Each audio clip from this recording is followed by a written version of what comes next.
आमिर खान की फिल्म दंगल में नजर आने वाली चाइल्ड आर्टिस्ट सुहानी भटनागर का हफ्ते के रोज दिल्ली में इंतकाल हो गया। उन्होंने 19 साल की छोटी उम्र में अलविदा कह दिया है इस दुनिया को।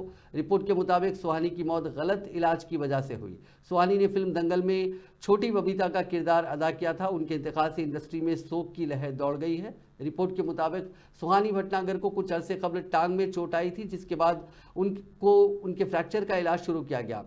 उन्हें दवाइयां दी जा रही थी जिनके मुज़िर असरात नुमायां होने लगे। बताया जा रहा था कि अदाकारा के जिस्म में एक सियाल बनना शुरू हो गया था, जिसकी वजह से उनकी मौत हो गई। सुहानी काफ़ी दिनों से दिल्ली के all India institute of medical sciences में दाखिल थी। उनकी आखिरी रसूमात हफ्ते को फरीदाबाद में अदा की गई।